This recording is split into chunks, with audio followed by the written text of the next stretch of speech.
فلا أقسم بمواقع النجوم وإنه لقسم لو تعلمون عظيم إنه لقرآن كريم في كتاب مكنون لا يمسه إلا المطهرون تنزيل من رب العالمين.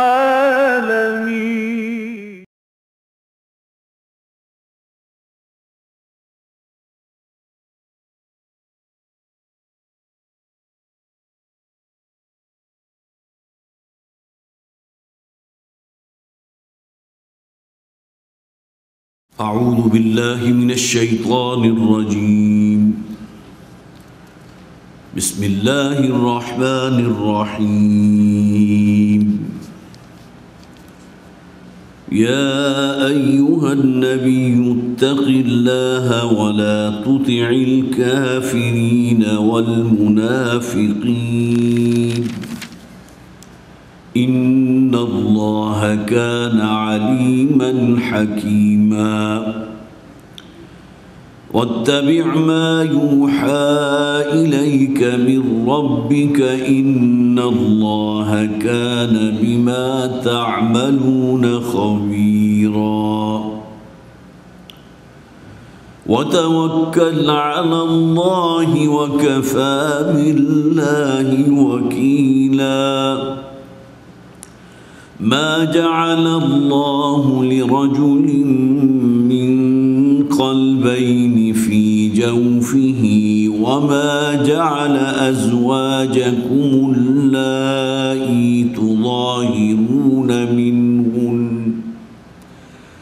تظاهرون منهن أمهاتكم وما جعل أدعياءكم أبناءكم ذلكم قولكم بأفواهكم والله يقول الحق وهو يهدي السبيل. ادعوهم لآبائهم هو أقسط عند الله فإن لم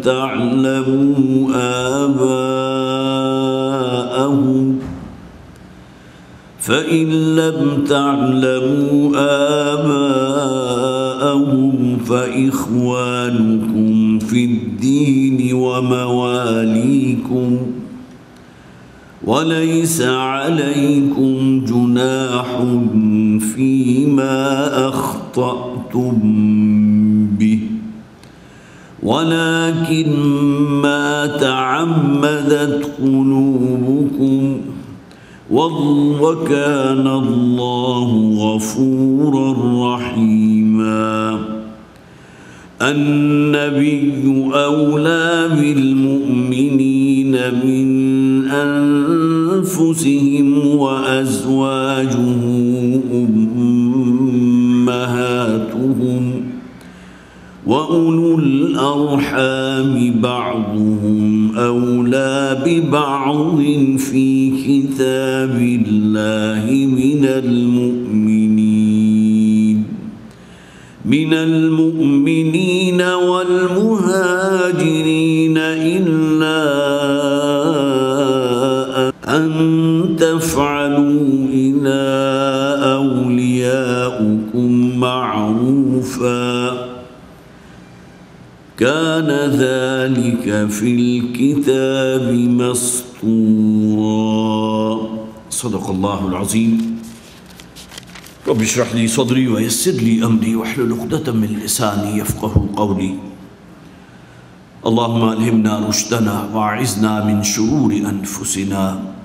اللهم ألهمنا رشدنا وأعذنا من شرور أنفسنا. آمین یا رب العالمین۔ سورہ احزاب کی ابتدائی 6 آیات ابھی میں نے آپ کے سامنے تلاوت کی ہیں۔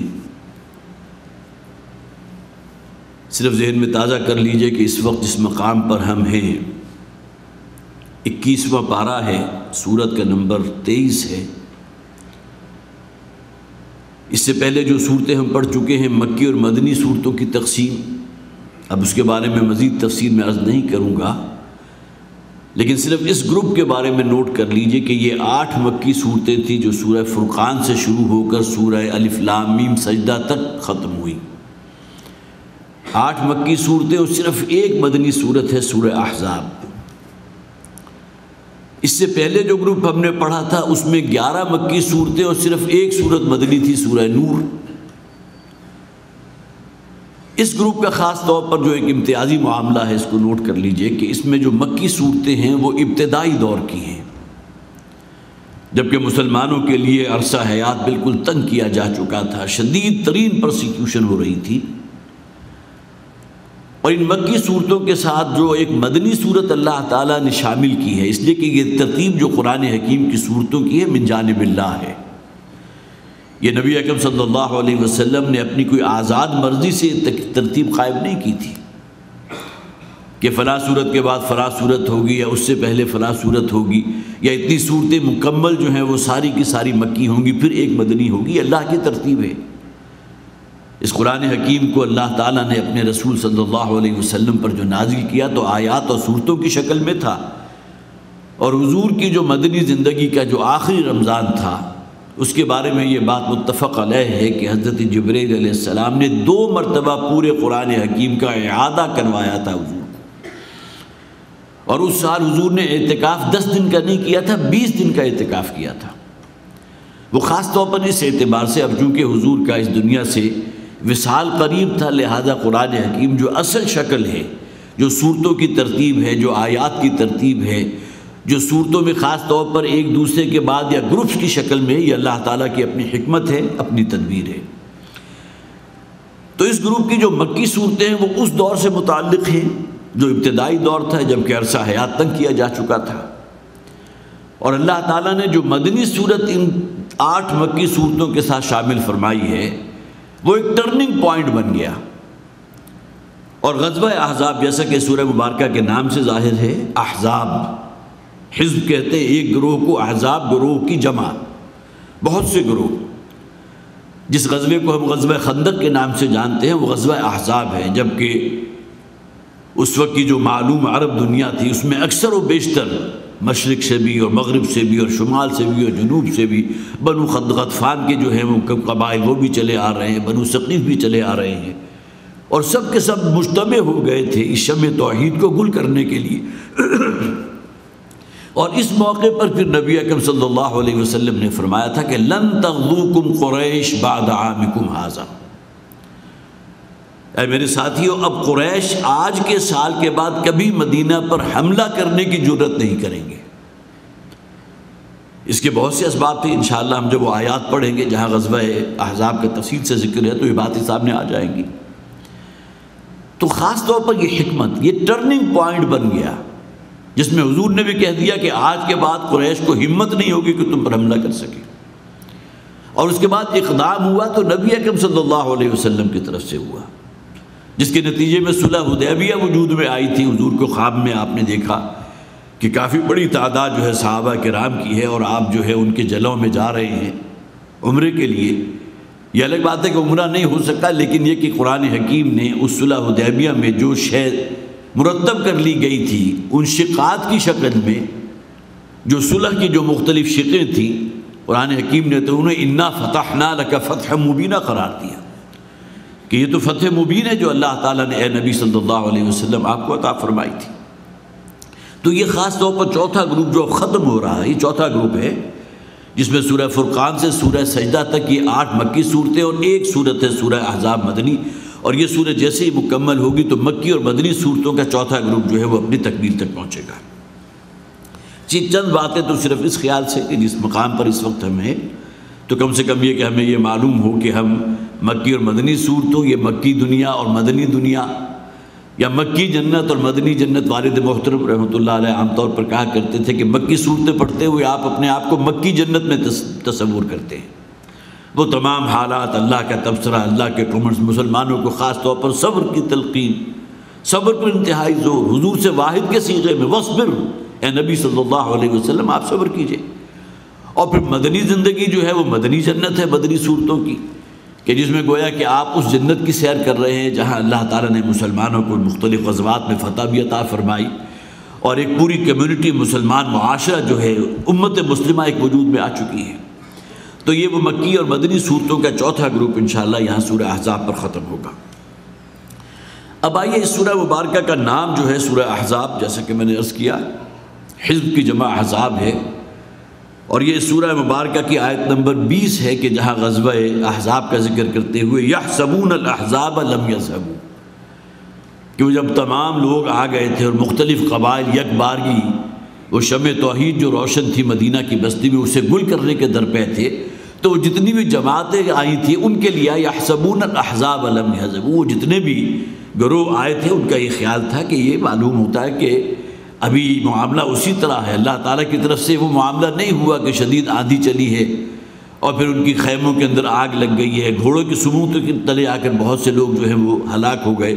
اور صبح جب مطلع صاف ہوا تو معلوم ہوا کہ وہ 12,000 کا لشکر، 12,000 کی تعداد آج سے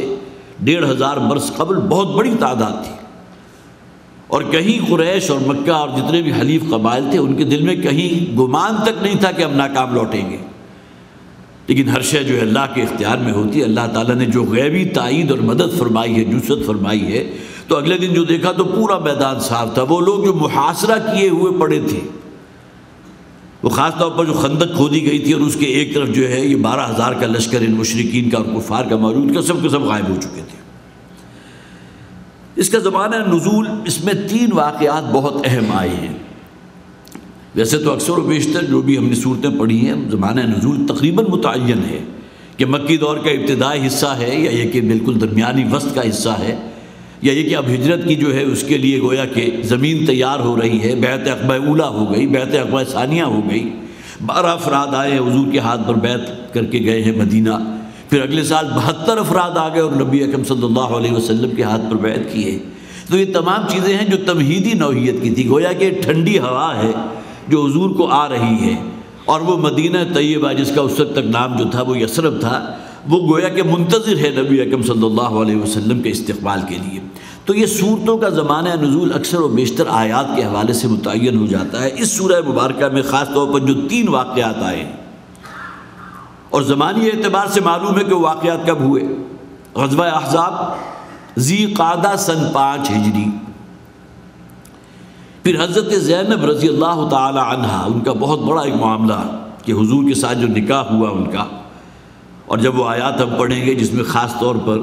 اس پورا جو ہے اس کا سیاق و سباق بھی موجود ہے، کیسے اللہ تعالیٰ نے نبی اکرم صلی اللہ علیہ وسلم کو، یہ عربوں کے ہاں جو ایک رسم چلی آ رہی تھی کہ جو بھی منہ بولا بیٹا ہوتا ہے وہ گویا کہ بالکل اصلی بیٹے کے مطابق ہے، سلبی بیٹے کا حکم میں رکھتا ہے، اس کو وراثت میں ملے گی، اس کی بیوی اگر فرض کیجئے اس کا انتقال ہو جائے تو وہ شخص جو ہے اس سے نکاح نہیں کر سکتا، جس طرح کہ انسان اپنے سلبی بیٹے کی جو ہے بیوی اس کے ساتھ نکاح تو نہیں کر سکتا، محرمات ابدیہ میں سے ہیں۔ یہ تمام چیزیں موجود تھیں، جبکہ اللہ تعالیٰ چاہتا تھا کہ یہ جو ایک گویا کہ ایک گڈھے کی بہت گہری لکیر پڑ چکی ہے اس کو ختم کیا جائے، اس کو پاٹا جائے۔ تو ظاہر ہے کہ اس معاشرے کے اندر یہ چیز بہت ہی عجیب تھی۔ تو حضرت زینب رضی اللہ تعالی عنہ کے ساتھ جو حضور کا نکاح ہوا ہے تو اس کا ذکر بھی انہی آیات کے اندر ہے، اور یہ گویا کہ غزوہ احزاب سے تقریباً 3 یا 4 مہینے پہلے کی بات ہے، اگرچہ وہ نکاح منعقد غزوہ احزاب کے بعد ہوا، اس لیے کہ فوری طور پر جو یورش ہوئی ہے بنی قریظہ کی طرف سے کہ وہ مارے آستین ثابت ہو رہے تھے، یہودی قبائل جو اس وقت مدینہ کے آباد تھے اس کے نواح میں، ان میں 2 قبیلے تو وہ تھے جن کو حضور نے بے دخل کر دیا، بنو نزیر بھی بے دخل کر دیے گئے، بنو قینقاع بھی بے دخل کر دیے گئے، لیکن یہ ایک بڑا قبیلہ جو تھا بڑا پاورفل تھا، بنو قریظہ وہاں موجود تھے، اور انہوں نے کھلم کھلا یہ اعلان کر دیا تھا کہ ہمارے اور محمد کے مابین صلی اللہ علیہ وسلم کوئی معاہدہ نہیں۔ حالانکہ یہ بات آپ کے علم میں ہے کہ حضور جب ہجرت فرما کر مدینہ تشریف لائے تھے تو آپ نے یہودیوں کے ساتھ معاہدہ کر لیا تھا، ان کو جکڑ لیا تھا معاہدے کے اندر کہ اگر مدینہ پر حملہ ہوا تو ہم سب مل جل کر یک جماعت اس کے خلاف جو ہے اس کا جو ہے وہ مقابلہ کریں گے۔ اور اس موقع کے اوپر چونکہ یہ بنو قریظہ تھے کہ جن کے مراسم تھے قریش کے ساتھ، اور یہ پوری پلاننگ جو ہے کئی مہینے پہلے سے ہو رہی تھی کہ تمام حلیف قبائل کو اکٹھا کر کے اور وہاں سے قریش مکہ چلیں گے اور بڑی تعداد 12,000 کی تعداد جو ہے مل کر مکہ مدینہ پر حملہ کریں گے تو ہمیں کوئی روک نہیں سکے گا۔ تو بنو نذیر کو یہ معلوم تھا کہ اب وہاں سے جو ہے ان کی آمد ہے، وہ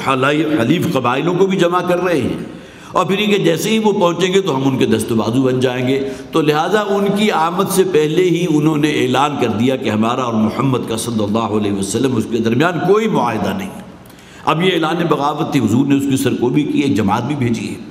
اب یہ تمام حالات و واقعات وہ ہیں کہ جن سے معلوم ہوتا ہے غزوہ احزاب چونکہ پھر اسی کے نتیجے میں ہوا۔ اب تمام حلیف قبائل جب آ گئے اور ادھر بنو نذیر جو ہے بنو قریظہ انہوں نے بھی عالم بغاوت بلند کر دیا، اور اس کے بعد پھر اسی سورہ مبارکہ کے اندر غزوہ احزاب کے ختم ہونے کے بعد حضرت جبرائیل تشریف لائے تھے حضور کے پاس اور آ کر کہا تھا کہ ابھی ہم نے ہتھیار نہیں اتارے، گویا کہ جو فرشتے اللہ تعالیٰ نے مدد کے طور پر بھیجے تھے مسلمانوں کے لیے، جو خواہ وہ کسی آندھی اور طوفان کی شکل میں تھے کہ وہ تمام ان کے خیمے اکھڑ گئے، ان کے خیموں میں آگے لگ گئی، یہ تمام چیزیں ہوئی ہیں، تو اللہ تعالیٰ کا بھی حکم ہے ابھی آپ کو ہتھیار نہیں اتارنے اے اللہ کے رسول، لہٰذا پھر آپ نے اقدام کیا ہے اور پھر بنو قریظہ کے خلاف جو ہے سخت ترین ایکشن لیا ہے، اور انہی کی شریعت کے مطابق فیصلہ کیا گیا۔ اور یہ وہ ناسور ہے جو آج بھی یہودیوں کے سینوں کے اندر جو ہے دہک رہا ہے۔ نبی اکرم صلی اللہ علیہ وسلم کے خلاف جو شدید ترین نفرت اور دشمنی ان لوگوں کے دلوں میں ہے، اور مسلمانوں کے خلاف وہ اسی کے نتیجے میں کہ حضور نے تورات کے مطابق فیصلہ کیا تھا کہ جو قوم بھی غداری کرتی ہے جنگ کے موقع پر اس کی سزا سوائے موت کے کوئی نہیں، اور ایگزیمپٹ کیے گئے تھے صرف خواتین اور بچے اور بالکل بوڑھے جو جنگ کے قابل نہیں تھے، بقیہ تمام یہودیوں کو سینکڑوں کی تعداد تھی ان کو ذبح کر دیا گیا تھا، ان کو قتل کیا گیا تھا تورات کی شریعت کے مطابق۔ یہ بہت بڑا پرچ تھا کہ جو ہوا نبی اکرم صلی اللہ علیہ وسلم کے ہاتھوں، اور جیسے کہ میں نے عرض کیا کہ یہودی جو ہے آج تک اس کو بھلا نہیں سکے ہیں۔ تو یہ 2-3 واقعات ایسے ہیں، بنو قریظہ کا معاملہ، اور پھر یہ کہ حضرت زینب رضی اللہ تعالی عنہ سے نکاح۔ تو اس سورہ مبارکہ کا زمانہ نزول، اس میں آیات چونکہ کچھ طویل صورت ہے تو لہٰذا آیات میں جب ہم اس کا ترجمہ کریں گے تو اندازہ کیا جا سکتا ہے کہ یہ کس موقع کی ہیں اور کون سی آیات جو بنو قریظہ کے خلاف حضور نے جو اقدام کیا تھا وہ کس موقع کی ہے، کس زمانے کی ہیں۔ پھر تاریخی پس منظر اس کا خاص طور پر نوٹ کیجئے کہ غزوہ احد کے نتیجے میں آپ حضرات کے علم میں ہے، یہ تمام مقامات ہم پڑھ چکے ہیں۔ غزوہ احد کے اوپر بڑے تبصرے موجود ہیں سورہ آل عمران کے اندر۔ مسلمانوں سے جو غلطی ہوئی تھی وہ درے کی جو حفاظت کے لیے حضرت عبداللہ ابن رواحہ تھے جو امیر تھے، انہوں نے جن لوگوں کو مقرر کیا تھا، بہرحال وہ تفصیل میں جانے کی ضرورت نہیں ہے، لیکن غزوہ احد میں جو مسلمانوں کو شکست کا سامنا کرنا پڑا، عارضی شکست، اس لیے کہ شکست تو اس صورت میں مسلم ہوتی ہے نا جبکہ یہ جو قریشی آئے تھے وہاں سے 3000 کا جو لشکر آیا تھا وہ مدینے پر غالب ہو جاتا تو واپس لوٹ گئے۔ یہ الگ بات ہے مدینہ سے جاتے ہوئے رستے میں ابو سفیان کو یہ خیال آیا تھا کہ یہ تو سنہری موقع تھا کہ جو ہمیں ملا تھا، ہمیں تو اس موقع پر اقدام کر کے گویا کہ محمد کی طاقت کو صلی اللہ علیہ وسلم ہمیشہ کے لیے ختم کر دینا چاہیے تھا۔ لہٰذا ابو سفیان جو اس وقت کا سپہ سالار تھا، مشرکین کے لشکر تھا، اس نے قصد کیا ہے اور وہ وہاں جمع ہوا ہے، اس نے مشاورت کی ہے اور پورا ارادہ کر لیا تھا کہ واپس جائیں، اور مسلمان جو پہلے ہی زخم خوردہ ہو چکے تھے، 70 کی تعداد میں مسلمانوں کی شہادتیں ہو چکی تھی، تو یہ بہترین موقع ہے کہ جس میں ہمیں جو اس قصے کو ختم کر دینا چاہیے۔ اللہ تعالیٰ نے حضور کو وحی کے ذریعے بتا دیا اور حضور نے پھر ان کا تعاقب کیا ہے، اور آپ کی مائیت میں 600 کے قریب صحابہ کرام موجود تھے کہ جنہوں نے تعاقب کیا، خود حضور بھی اس میں شامل تھے،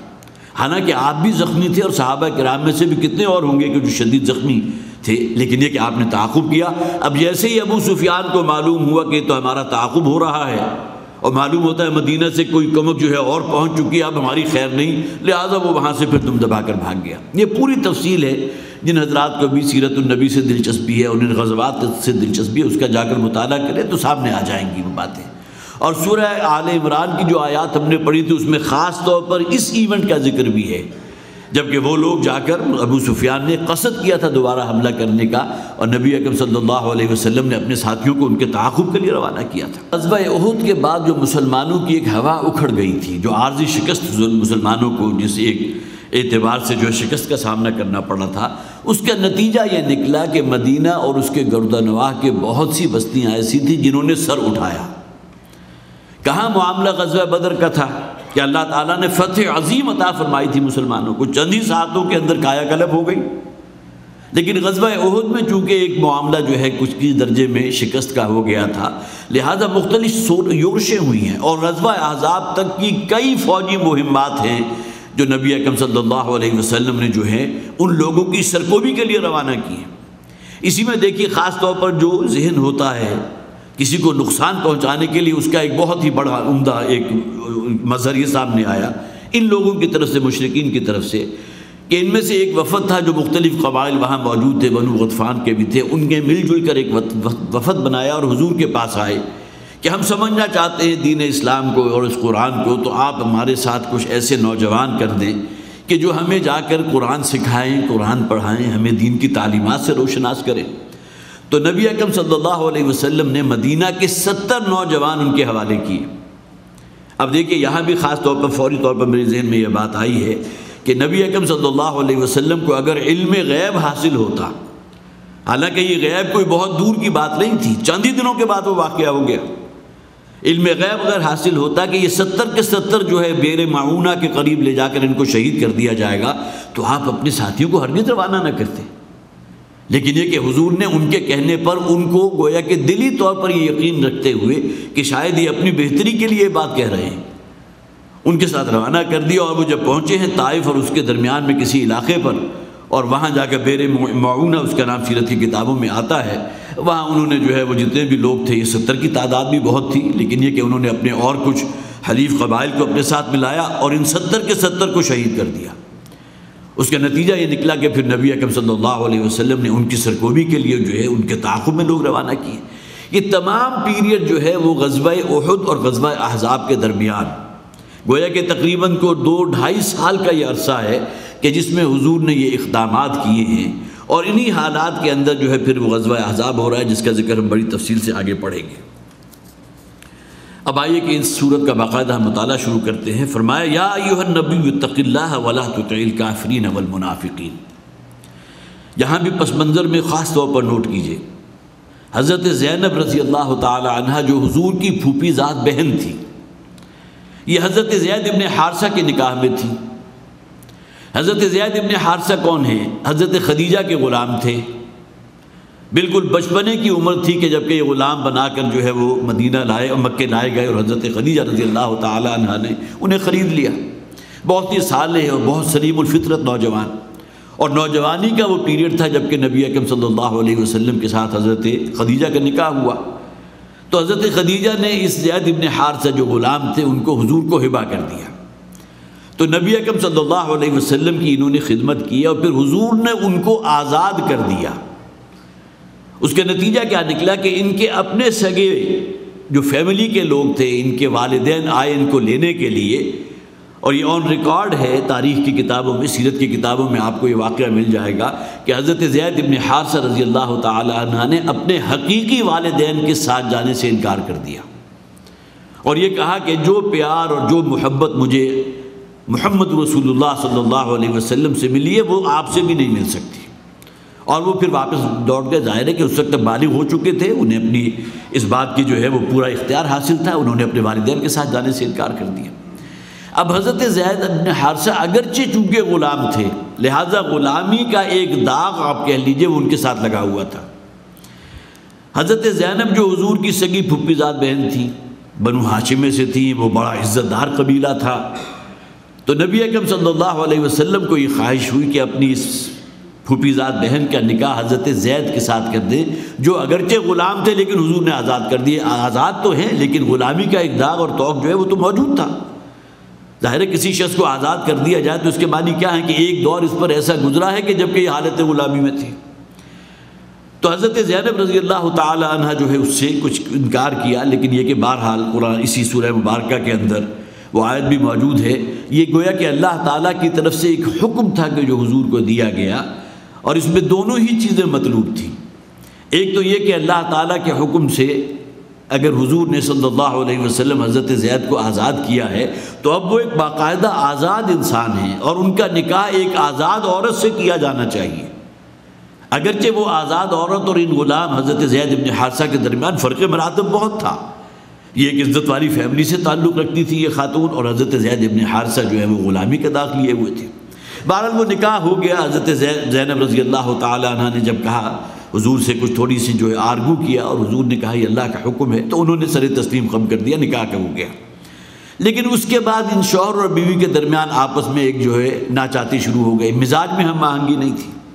اور عرب مزاج کے اندر جہاں عصبیت ہوتی ہے تو اس میں بہرحال یہ چیز اپنی جگہ ہوتی ہے کہ جو بھی کوئی عزت دار شخص ہے یا کوئی خاتون ہے تو اس کا ایک معاملہ ہوتا ہے، وہ اپنے آپ کو اس مقام پر پلیس کرتی ہے۔ لہٰذا انہوں نے اپنے اس جو سابقہ غلام شوہر تھے جو حضرت زید بن حارثہ تھے، ان کو جو حقیقی ایک محبت ہونی چاہیے اور جو اطاعت و فرما برداری ہونی چاہیے، اس میں کچھ کمی رہی۔ نتیجتاً ان کے درمیان جو ہے ایک ناچاتی کی فضا پیدا ہو گئی۔ ادھر حضرت زید رضی اللہ تعالیٰ عنہ بھی حضور کے پاس تشریف لے گئے، اور بارہا ایسے ہوا معاملہ، اور جا کر کہا کہ میرا اور ان کا نباہ ممکن نہیں ہے، لہٰذا اب یہ جو بھی بندھن قائم ہوا تھا، بہرحال یہ تمام چیزیں اللہ کی طرف سے تھیں۔ سورہ نور کی ان آیات کا آپ مطالعہ کریں گے تو اس میں یہ بات آ جائے گی، معلوم ہوتا ہے کہ اللہ تعالیٰ نے وہ جو ایک بہت ہی پختہ رسم اس وقت موجود تھی کہ منہ بولا بیٹا، حضرت زید کون ہے؟ حضرت زید حضور کے منہ بولے بیٹے ہیں، حضور نے انہیں جسے اڈاپٹ کر لیا کہتے ہیں۔ لیکن یہ کہ بہرحال حضرت عمر رضی اللہ تعالیٰ عنہ، عبداللہ ابن عمر رضی اللہ تعالیٰ عنہ کی ایک روایت بھی موجود ہے، وہ یہ فرماتے ہیں کہ اس آیت کے نازل ہونے سے پہلے ہم سب زید ابن حارثہ کو ہمیشہ زید ابن محمد کہا کرتے تھے صلی اللہ علیہ وسلم، تاکہ یہ آیت جب نازل ہوئی کہ جس میں کہا گیا کہ انہیں ان کے باپوں کے نام سے پکارا کرو جو اصل صلبی باپ ہیں، تو اس کے بعد پھر حضرت عبداللہ ابن عمر رضی اللہ تعالیٰ عنہ فرماتے ہیں اس کے بعد پھر ہم نے ترک کیا تھا اور پھر ہم نے زید ابن حارثہ کہنا شروع کیا، ورنہ یہ کہ حضور کے منہ بولے بیٹے تھے، جسے آپ متبنہ کہتے ہیں۔ جو تبنیت جو ہے یہ معاملہ اس دور کے اندر موجود تھا، کسی کو اولاد اللہ نے نہیں دی تو اس نے کسی لڑکے یا لڑکی کو جو ہے اپنا منہ بولا بیٹا یا بیٹی بنا لیا، لیکن ان کے ہاں کیا اصل شے عقیدہ کیا تھا کہ اب یہ صلبی بیٹے کے حکم میں ہے۔ اب یہ گویا کہ بالکل اسی طرح ہوتا ہے جو حقیقی بیٹا ہوتا ہے، وراثت میں بھی اس کا وہ ہوگا، پھر اسی طرح نکاح کے سلسلے میں جو محرمات جو حقیقی بیٹے کے ہوتے ہیں وہی اپلائی اس کے اوپر ہوں گے۔ یہ تمام وہ فرسودہ اور خرافات چیزیں تھیں کہ جو اسلام جن کی جڑ کاٹنا چاہتا تھا، جس کے نتیجے میں پھر اللہ تعالیٰ نے نبی اکرم صلی اللہ علیہ وسلم کو حکم دیا ہے، اور پھر یہ کہ حضرت زینب رضی اللہ تعالی عنہ سے حضور کا پھر نکاح ہوا، جس کا ذکر اگلی آیات میں بڑی تفصیل سے آ جائے گا۔ تو ان آیات کا پس منظر بھی یہ ہے، یہ رسم اس درجے پختہ یا یہ بات اس درجے پختہ تھی کہ حضور خود کسی درجے میں جو ہے یہ خائف تھے اس بات سے کہ اگر میں نے نکاح کر لیا زینب سے تو پھر تو مدینہ کے اندر جو ہے طوفان اٹھ جائے گا، اور جیسا کہ ہوا حضرت عائشہ صدیقہ رضی اللہ تعالی عنہ راویہ ہیں، وہ کہنے لگی ہیں، ایک حدیث جو ہے حدیث کی چند مجموعے کے کچھ میں لے کر بھی آیا تھا، اس کا صرف مفہوم آپ کے سامنے رکھ رہا ہوں، وہ نسائی میں موجود ہے، بخاری میں موجود ہے۔ وہ کہتی ہے کہ جب حضور نے نکاح فرمایا تو پورے مدینے میں شور اٹھ گیا، اپنی بیٹے کی جورو سے نکاح کر لیا۔ اب گویا کہ ایک اتنا بڑا الزام تھا، جبکہ یہ بیٹے کون تھے؟ صلبی بیٹے تو نہیں تھے، نبی اکرم صلی اللہ علیہ وسلم کے منہ بولے بیٹے تھے، متبنہ تھے، اور یہ حکم جو ہے اللہ تعالیٰ کی طرف سے دیا گیا تھا کہ اس رسم جو چل رہی ہے اس کو توڑنا مقصود تھا۔ تو حضرت عائشہ صدیقہ کہتے ہیں کہ پورے مدینے کے اندر جو ہے وہ ایک شور اٹھ گیا، شور و غوغا اٹھ گیا کہ حلیلتی ابنائہی، کہ اپنے بیٹے کی جورو سے جو ہے محمد رسول اللہ صلی اللہ علیہ وسلم نے نکاح کر لیا، جو ان کے ہاں ممکن نہیں تھا کہ یہ بات ہو پاتی۔ تو ان آیات کے اندر بھی پس منظر میں یہی ہے کہ ان لوگوں کا جو پریشر ہوگا، منافقین کی طرف سے جو مخالفت ہوگی، جس قسم کی ہرزہ سرائی ہوگی، جس قسم کا مذاق اڑایا جائے گا، جو طعنے دیے جائیں گے، اے نبی صلی اللہ علیہ وسلم آپ ان سے خائف نہ ہوں، یا ایھا النبی اتق اللہ، آپ کے اندر تو اصل خوف اللہ کا ہونا چاہیے، اللہ کا تقویٰ ہے، اسی کا مظہر ہے کہ آپ نے اللہ کے حکم پر اس رسم کو توڑا، یہ اللہ کے حکم سے توڑا۔ وَلَا تُطِعِ الْكَافِرِينَ وَالْمُنَافِقِينَ، اور دیکھیں یہ کافر اور منافق اب جو باتیں بنائیں گے اس کے پریشر میں نہ آئیں، اطاعت کا لفظ جو ہے کسی کے حکم کو تسلیم کرنا یا اس پر عمل درآمد کرنا یہی نہیں ہوتا، بلکہ کسی کی باتوں میں آ جانا، کسی کی چکنی چپڑی جو ہے جو بھی باتیں ہیں اس کے اندر انسان جو ہے متاثر ہو جائے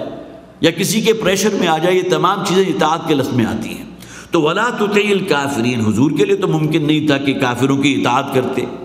لیکن یہ کہ ان کے پریشر میں نہ آئیں، ان منافقین اور کافروں کی طرف سے اب جو شور و غوغا ہوگا، جو ہنگامہ بلند کیا جائے گا، یہ گویا کہ تمہیدی آیات ہیں جن میں نبی اکرم صلی اللہ علیہ وسلم کو جو ہے تسلی جا رہی ہے۔ ان اللہ کان علیما حکیما، یقیناً اللہ تعالیٰ ہر شے کا علم رکھنے والا اور بڑی باحکمت ذات ہے، وہ اس کا کوئی حکم حکمت کے بغیر نہیں ہے۔ اللہ کے مقصود یہ ہے کہ اس رسم کو توڑا جائے،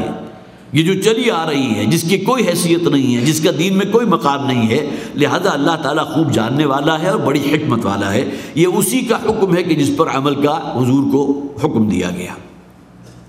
وَاتَّبِعْ مَا يُوحَىٰ إِلَيْكَ مِن رَبِّكَ،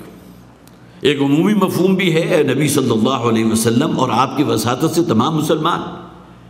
کہ آپ پر بھی اور تمام مسلمانوں پر لازم ہے اتباع اس شے کا جو آپ کے رب کی طرف سے آپ کو وحی کر کے پہنچایا گیا۔ ایک تو عمومی مفہوم ہو گیا، ظاہر ہے یہ تو گویا کہ پورے قرآن حکیم کا اتباع آ گیا، اس کی اطاعت آ گئی، اللہ کے حکم کی اطاعت آ گئی، لیکن خاص طور پر اس پس منظر میں اگر آپ دیکھیں گے تو یہاں بھی گویا کہ اللہ نے جو حکم دیا ہے اس رسم کو توڑنا مقصود ہے۔ وَاتَّبِعْ مَا يُوحَىٰ إِلَيْكَ مِن رَبِّكَ، تمام مفسرین نے یہی مفہوم بیان کیا ان آیات کا، یہ تمہیدی آیات ہے، اس لیے کہ آگے جو مضمون آ رہا ہے، جس طرح آپ کو معلوم ہے سورہ نور جو مدنی صورت تھی، وہاں بھی مدنی اور مکی صورتوں کا جو جوڑا تھا 11 مکی صورتیں اور ایک مدنی صورت، اور اس میں سورہ نور کے اندر بھی ایک خاص واقعہ افک ہو گیا تھا، جس میں حضرت عائشہ صدیقہ رضی اللہ تعالی عنہ کے اوپر وہ بہتان عظیم جڑ دیا گیا تھا، اور اس کے نتیجے میں پھر جو بھی مکہ کی وہ جو بھی مدینہ کی فضا ہوئی تھی اور جس قسم کی باتیں اڑی تھیں، اور بہت سے حضرت حسان ابن ثابت رضی اللہ تعالیٰ عنہ جنہیں ہم شاعر رسول کہتے ہیں، وہ بھی اس کے اندر بہہ گئے تھے، وہ بھی ان لوگوں کی جو ہے ہاں میں ہاں ملانے لگی، معاذ اللہ۔ یہ تمام چیزیں گراؤنڈ ریئلٹیز کچھ اور ہوتی ہیں، جب واقعات زمین کے اوپر ظہور پذیر ہو رہے ہوتے ہیں تو وہ معاملات نہیں ہوتے جو آدمی پہلے سے کسی شے کا فہم رکھتا ہے، بلکہ بالکل معاملات برعکس ہو جاتے ہیں۔ تو حضرت حسان ابن ثابت رضی اللہ تعالیٰ عنہ وہ بھی اس رو کے اندر بہہ گئے، تو اس موقع کے اوپر بھی گویا کہ پھر بڑی تمہیدی آیات تھی کہ جس میں بتا دیا گیا کہ مسلمانوں کیوں ایسا نہ ہوا کہ جیسے ہی تم نے اپنے کانوں سے یہ بات سنی تھی حضرت عائشہ پر بہتان عظیم کی، تو تم کہتے ہیں یہ تو بہت بڑا بہتان ہے جن لوگوں کی طرف سے، خاص طور پر رئیس المنافقین، اس میں پیش قدمی کرنے والا اور آگے آگے رہنے والا تو وہی شخص تھا عبداللہ ابن ابی، اسی نے یہ بات جو ہے وہ اس کو اٹھایا تھا نا، کہ حضرت جو صفوان ابن معطل رضی اللہ تعالیٰ عنہ ہے وہ اور حضرت عائشہ صدیقہ رضی اللہ تعالیٰ عنہ جو الفاظ اس نے استعمال کیے تو زبان پر لاتے ہوئے انسان کے اوپر لرزہ طاری ہوتا ہے۔ تو یہ کچھ ہوا ہے اس وقت، اور اس کے لیے بڑی تمہیدی آیات ہم نے سورہ نور کے اندر پڑھی تھی۔ اسی طرح یہاں سورہ احزاب میں یہ آیات جو ہیں تمہیدی نوعیت کی ہیں۔ وَاتَّبِعْ مَا يُوحَىٰ إِلَيْكَ مِن رَبِّكَ إِنَّ اللَّهَ كَانَ بِمَا تَعْمَلُونَ خَبِيرًا، اے نبی آپ تو پیروی کیجئے، آپ کا کام ہے فرما برداری اختیار کرنا، جو شے آپ پر وحی کر دی گئی، جو حکم اللہ کی طرف سے دیا گیا ہے، اب اس پر یہ کوئی چون و چراغ، اور ظاہر ہے کہ نبی اور رسول کی طرف سے کیسے ممکن ہے کہ اس کے اندر کوئی رکاوٹ اور مزاحمت ہو۔ ان اللہ کان بما تعملون خبیرا، اے مسلمانوں جو کچھ بھی تم کرتے ہو، یہ جمع کا صیغہ ہے، یہاں حضور واحد میں مخاطب نہیں ہے، اللہ تعالیٰ تمہارے ہر عمل سے باخبر ہے۔ وتوکل علی اللہ، دیکھیے یہاں بھی اشارہ اسی طرف ہے، آپ تو توکل کیجئے اللہ پر۔ آپ کو جو اندیشہ ہے کہ مدینہ کی فضا بڑی مقدر ہو جائے گی، کیسی کیسی باتیں جو ہے میرے خلاف کہی جائیں گی اگر اس حکم پر میں نے عمل کیا، آپ تو توکل کیجئے اللہ پر۔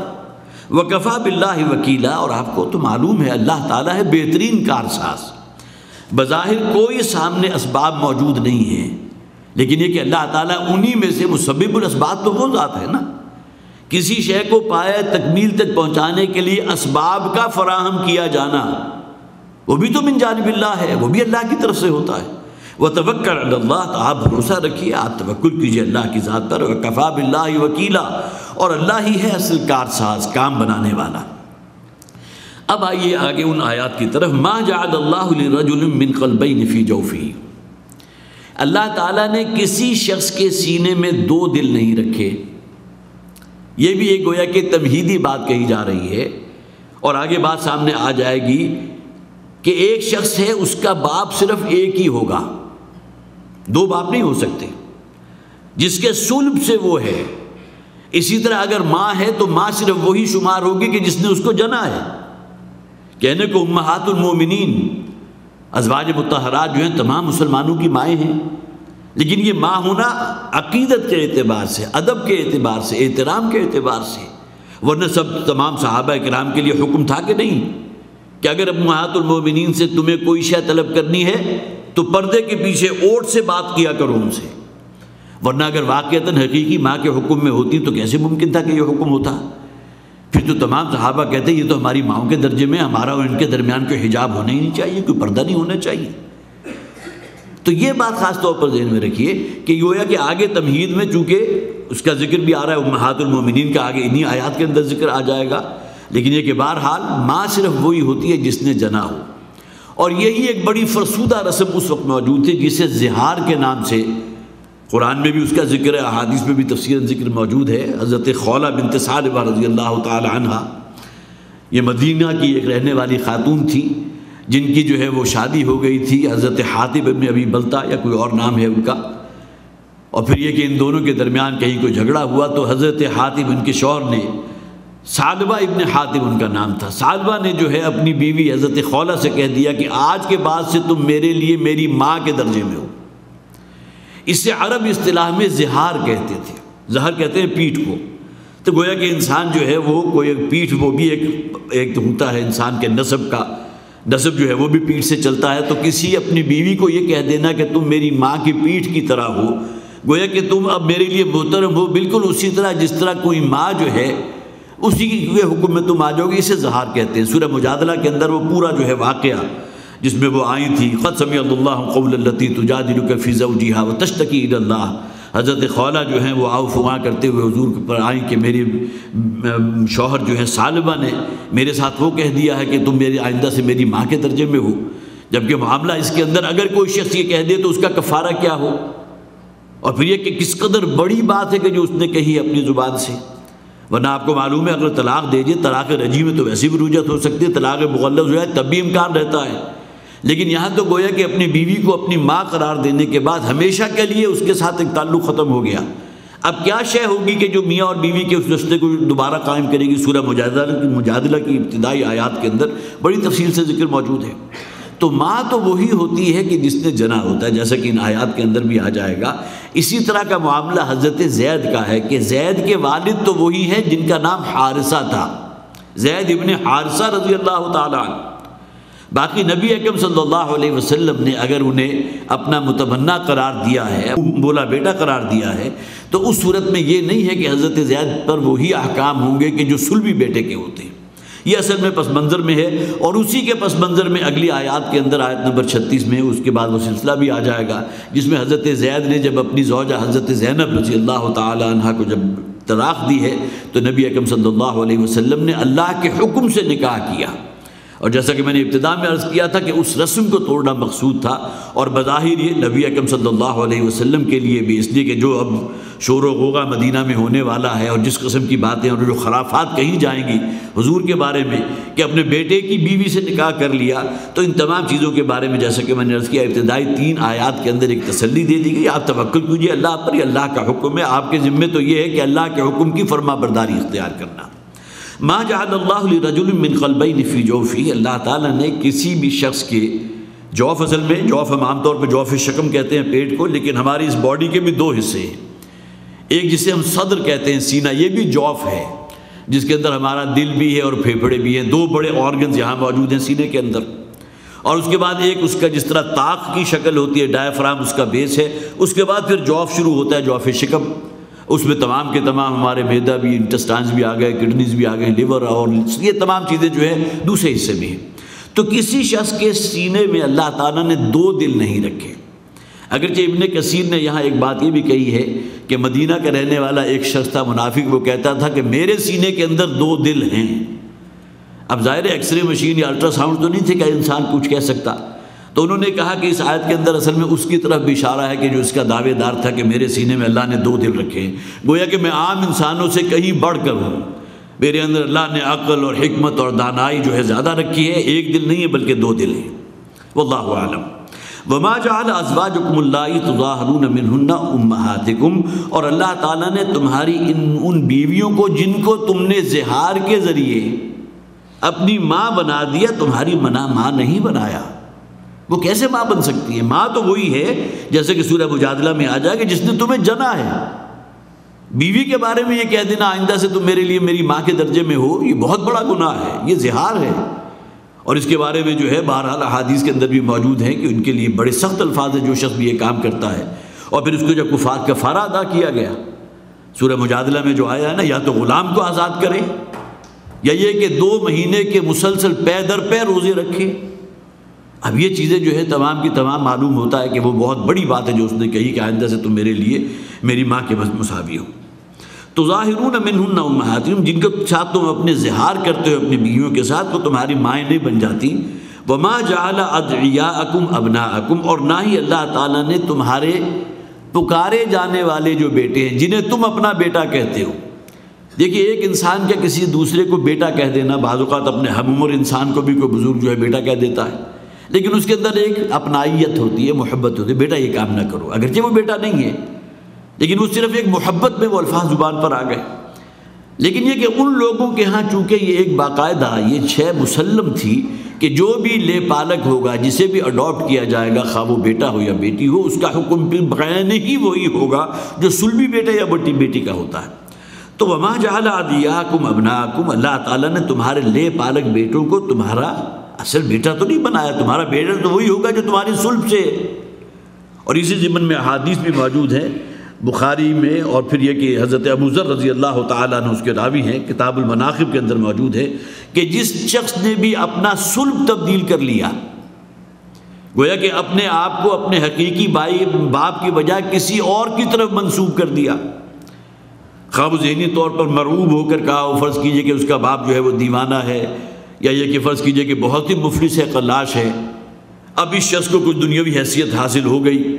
اب اس نے کہا کہ میں تو اس کا بیٹا ہوں ہی نہیں، میں تو فلاں شخص کا بیٹا ہوں، تو حدیث کے الفاظ ہیں فقد کفر، اس شخص نے کفر کیا ہے۔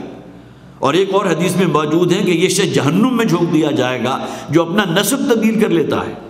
خواہ وہ کسی بنیاد پر ہو، جیسا کہ میں نے کہا مرعوبیت کی بنیاد پر۔ اور آج کل بھی ایسا ہوتا ہے، ممکن ہے آپ کو بھی کوئی واقعہ آپ کے ذہن میں بھی موجود ہے کہ کوئی شخص ہے، فرض کیجئے کہ آپ کے آفس میں کام کرتا ہے، اچھے عہدے کے اوپر ہے،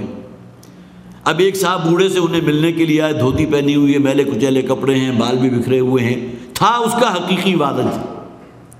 اب وہ آ کر بیٹھ گئے اور یہ شخص جو بیٹا ہے جو اس آفس میں کام کرتا ہے، وہ اس شخص کا تعارف کروا رہا ہے، جی میرے علاقے دے رہنے والے ایک بزرگ نے، گویا کہ اسے اس کے اندر جو ہے وہ بڑا عیب محسوس ہو رہا ہے کہ میں اپنے آپ کو کیوں منسوب کروں اس کے ساتھ، جس کی ظاہری حالت ہی ٹھیک نہیں ہے، جس کی جو ہے دھوتی پہنی ہوئی ہے، پھٹے پرانے کے کپڑے ہیں، ممکن ہے کہ چپل ہو تو وہ بھی ٹوٹی ہوئی ہو۔ یہ کردار کو آپ تو آج بھی نظر آ جائیں کہ جو اپنے آپ کو منقطع کر لیتے ہیں اپنے اصل والد سے، صرف اس بنیاد پر کہ ان کے پاس کوئی حیثیت اور وجاہت اور عزت، جھوٹی عزت ہو اس دنیا کی، وہ انہیں حاصل ہو گئی، اور والد جو ہے بیچارے اذکار رفتہ ہیں۔ اور اسی بنیاد پر آپ کو معلوم ہے ہمارے ہاں اولڈ ہومز جو ہیں وہ بھی وجود میں آ گئے کہ بہتر ہے کہ ان کو گھروں سے نکال دو۔ میرے دوست بھی آتے ہیں، بڑے عزت والے گھرانوں کے بھی ہیں، وہ گھر میں دیکھتے ہیں کہ جناب اس طرح ایک شخص جو ہے موجود ہے جو اس کا والد ہے، تو بہتر ہے کہ اس کو یہاں سے فارغ کر دو۔ اب یہ تمام پستیاں ہیں کہ جو آپ دیکھ سکتے ہیں آج کے زمانے میں موجود ہے، اس وقت بھی تھی۔ تو اپنا نسب تبدیل کرنا، حضرت ابو ذر فرماتے ہیں کہ نبی اکرم صلی اللہ علیہ وسلم کے الفاظ ہیں فقد کفر، اس شخص نے کفر کیا، گویا کہ اگرچہ وہ مسلمان ہے لیکن وہ کافر ہو گیا اس بنیاد پر کہ اس نے اپنا نسب جو ہے اس کو تبدیل کر لیا۔ تو وما جعل ادعیاءکم ابناءکم، اللہ تعالیٰ نے تمہارے منہ بولے بیٹوں کو تمہارا اصل بیٹا نہیں بنایا۔ ذالکم قولکم بافواہکم، یہ تو اصل میں وہ قول ہے، وہ بات ہے جو تمہارے منہ سے نکل رہی ہے، اب اس کی کوئی بھی وجہ ہو۔ واللہ یقول الحق وهو یہدی السبیل، جبکہ اللہ تعالیٰ جو ہے وہ تو حق بات کہتا ہے اور وہی ہے کہ جو سیدھے رستے کی طرف سجھاتا ہے، راہ دکھاتا ہے۔ ادعوہم لآبائہم، انہیں پکارا کرو ان کے باپوں کے نام کے ساتھ۔ اور حضرت عبداللہ ابن عمر رضی اللہ تعالیٰ عنہ کی وہ روایت میں نے جس کا ذکر بالکل ابتدا میں کیا تھا، اس کی تمہیدی جو بھی گفتگو ہو رہی تھی اس کے اندر، کہ وہ فرماتے ہیں کہ اس آیت کے نازل ہونے سے پہلے ہم تمام حضرت زید کو زید ابن محمد کہا کرتے تھے صلی اللہ علیہ وسلم، لیکن جب یہ آیت اور یہ الفاظ نازل ہوئے ادعوہم لآبائہم، انہیں پکارا کرو ان کے باپ کے نام کے حوالے سے، تو پھر یہ ہے کہ اس کے بعد سے ہم نے پھر انہیں زید ابن حارثہ کہنا شروع کیا۔ وہ اقسط عند اللہ، یہی مبنی بر انصاف ہے اللہ کے نزدیک۔ ظاہر اصل حقیقت تو یہی ہے، اس کو تو نہیں چھپا سکتے۔ تمہارا باپ تو وہی ہے جس کی صلب سے تم ہو، باقی اگر یہ کہ کوئی اڈاپٹ کر لیا جائے، کسی کو متبنہ بنا لیا جائے، منہ بولا بیٹا بنا لیا جائے، لے پالک قرار دیا جائے، تو اس کے احکامات اسی طرح وراثت کا حکم ہے کہ وراثت میں ایسا نہیں ہوگا کہ وہ بھی اسی طرح، فرض کیجئے کہ کوئی شخص جو ہے کسی کو اپنا بیٹا بنا لیا، معلوم ہوا کہ اس کی وراثت کے اندر وہ بھی وارث ہو گیا، بالکل نہیں، اس کا کوئی وراثت میں حصہ نہیں ہے۔ ہاں اگر بہت ہی زیادہ اس کے ساتھ تعلق ہو گیا ہے تو 1/3 کی حد تک وصیت کر سکتا ہے، اس کی اجازت اسلام کے اندر ہے، لیکن یہ کہ اس سے آگے بڑھ کر یہ سمجھنا کہ وراثت کے اندر بھی یہ شامل ہو گیا، یہ تو گویا کہ پھر اسی عقیدے کے اوپر مزید جزم ہو گیا جو اس وقت جو ہے وہ جاہلیت کے اندر ان کے ہاں موجود تھا، کہ وہ اصلی اولاد کی طرح ہے، اور وہ تمام چیزیں جو ہے رشتے ناتے بھی اور وہ تعلقات جو ہیں وہ بھی، اور وراثت بھی وہ اسی طرح ہوں گے جس طرح کے حقیقی اولاد کے ساتھ ہوتے ہیں۔ ادعوہم لآبائہم، انہیں پکارا کرو ان کے باپوں کے نام کے ساتھ، وہ اقسط عند اللہ، یہی اللہ کے نزدیک زیادہ مبنی پر انصاف ہے۔ فإن لم تعلموا آباءهم، ایک امکان اس بات کا ہے کہ تمہیں معلوم ہی نہ ہو کہ ان کے آباء و اجداد کون ہیں، اور اس میں 2 مثالیں موجود ہیں۔ حضرت سلمان فارسی رضی اللہ تعالیٰ عنہ، اگرچہ ان کے آباء و اجداد کا علم تھا، ان کے بارے میں بھی 2 روایات ہیں، ایک تو بالکل بچپن ہی میں ان کے اندر طلب علم تھا، اسی میں جو ہے وہ سرگرداں تھے، کہیں تحصیل علم کے لیے کہیں جا رہے تھے، وہ قافلے کو لوٹ لیا گیا، ابھی بالکل نوجوانی میں تھے، غلام بنا لیے گئے، اور پھر جو ہے در بدر کی ٹھوکریں کھائی ہیں، مصر بھی پہنچے ہیں، کئی اور ممالک میں پہنچے ہیں، بکتے بکاتے بالآخر جو ہے مدینہ کے ایک یہودی نے خرید لیا، اور پھر مدینہ پہنچ گئے، اور اس دوبارہ تفصیل کی ضرورت نہیں ہے، پھر یہ کہ مشرف باسلام ہوئے، حضور کے غلاموں میں شامل ہوئے۔ یہ اپنے آپ کو کہا کرتے تھے، جب ان سے پوچھا جاتا تھا کہ تمہاری ولدیت کیا ہے تو کہتے تھے سلمان ابن اسلام، کہ میرا وہ باپ جو آتش پرست تھا، ان کا تعلق چونکہ فارس سے تھا، ایران سے تھا، اور وہاں آتش پرست لوگ موجود تھے، ان کا اپنا خاندان میں آتش پرست تھا، آگ کو خدا سمجھتا تھا، تو انہوں نے اپنا نسب اپنے اس باپ کے ساتھ قائم نہیں کیا، بلکہ سلمان ابن اسلام۔ اور ایک پھر دوسرے صہیب رومی ہیں رضی اللہ تعالی عنہ، ان کے آباء و اجداد کا بھی نہیں پتہ تھا، یہ بچپن ہی میں کہیں جو ہے وہ اغوا کر لیے گئے، اور اس کے بعد جو ہے وہ غلامی کے داغ سہتے سہتے یہ بھی مدینہ پہنچے، اور ان کے آباء و اجداد کا بھی علم نہیں تھا۔ تو جن کے بارے میں علم نہ ہو بات دوسری ہے، جن کا معلوم ہی نہیں ہے کہ ان کے باپ کون تھے، ان کا نام کیا تھا، لیکن جن کے بارے میں معاملہ زید ابن حارثہ، اس کے بارے میں تو معلوم تھا نا کہ یہ زید وہ ہیں جو حارثہ کے بیٹے ہیں، لہذا ان کے ضمن میں جو ہے کسی قسم کی کوئی ڈھیل نہیں ہوگی۔ جن کے بارے میں یہ ہے فَإِن لَمْ تَعْلَمُوا آبَاءَهُمْ فَإِخْوَانُكُمْ فِي الدِّينِ وَمَوَالِيكُمْ، تب بھی ان کے آباء و اجداد کی خبر نہ ہونا انہیں ایک درجہ پیچھے نہیں کرتا، وہ تمہارے دینی بھائی ہیں، حضرت سلمان فارسی ہوں یا حضرت صہیب رومی ہیں رضی اللہ تعالی عنہما، وہ تمہارے دینی بھائی ہیں۔ فَإِخْوَانُكُمْ فِي الدِّينِ وَمَوَالِيكُمْ، اور اسی طرح تمہارے موالی ہیں، تمہارے رفقا میں شامل ہیں، تمہارے جو ہے تمہاری ہمدردیوں، تمہاری محبت کے سب سے بڑھ کر مستحق ہیں، اور یہ محبت کا معاملہ جو ہے 2 طرفہ ہوا کرتا ہے۔ وَلَيْسَ عَلَيْكُمْ جُنَاحٌ فِي مَا أَخْطَأْتُمْ بِهِ، اور اس میں تم پر کوئی گناہ یا وبال نہیں ہے، تمہارے لیے کوئی سزا نہیں ہے جو تم سے خطا ہوتی رہی۔ گویا کہ ان آیات کے نازل ہونے سے پہلے اگر اس معاملے میں کچھ ایسا ہوتا بھی رہا ہو کہ کسی کو جو ہے وہ لے پالک یا متبنہ کو جو ہے اس کے حقیقی باپ کی بجائے جس نے اس کو اڈاپٹ کیا ہے اس کے نام کی، اس کی ولدیت کے ساتھ پکارا جاتا ہو، تو پھر ایسی بات نہیں، اللہ تعالیٰ اسے معاف فرمائے گا، اس لیے کہ آگیا وَكَانَ اللَّهُ غَفُورًا رَحِيمًا، اللہ تعالیٰ غفور ہے اور رحیم ہے۔ وَلَٰكِن مَا تَعَمَّدَتْ قُلُوبُكُمْ، لیکن خوب جانتے بوجھتے اگر یہ کام کرتے ہو، وہ حدیث جو حضرت ابو ذر سے روایت میں نے آپ کو بخاری کتاب المناقب کی کہ جو شخص بھی اپنا نسب تبدیل کرتا ہے اس نے کفر کیا، اور جیسا کہ میں نے کہا کسی اور بنیاد پر بھی انسان اگر کسی اپنے نسب کو جو ہے تبدیل کرتا ہے، تعمدت قلوبکم، پورے ارادے کے ساتھ اگر کوئی شخص جو ہے یہ کام کرتا ہے کہ اپنی ولدیت اصل والد کی بجائے کسی اور کا نام لگاتا ہے، تو پھر وہ چیز قابل معافی نہیں ہے، وہ تو پھر گویا کہ بہت بڑا گناہ ہے، اور نبی اکرم صلی اللہ علیہ وسلم کی اس قول کی موجود فقط کفر، اس شخص نے تو کفر کیا ہے۔ وَكَانَ اللَّهُ غَفُورًا رَحِيمًا، اللہ تعالیٰ غفور اور رحیم ہے۔ بڑے سے بڑا گناہ کیوں نہ ہو لیکن صدق دل سے اگر توبہ کی جائے تو اللہ تعالیٰ ان اللہ هو التواب الرحیم، وہ توبہ کا قبول فرمانے والا بھی ہے اور کمال رحمت والا بھی ہے۔ یہاں یہ 5 آیات جو ابتدائی تھی وہ ختم ہوئی، اگرچہ دوسرے رکوع سے جو غزوہ احزاب ہے مسلسل 2 رکوع انشاءاللہ ہم وہ پڑھیں گے۔ اللہ تعالی ہمیں قرآن حکیم کو سمجھنے کی اور اس پر عمل کرنے کی توفیق عطا فرمائے۔ بارک اللہ لی ولکم فی القرآن العظیم ونفعنی وإیاکم بالآیات والذکر الحکیم۔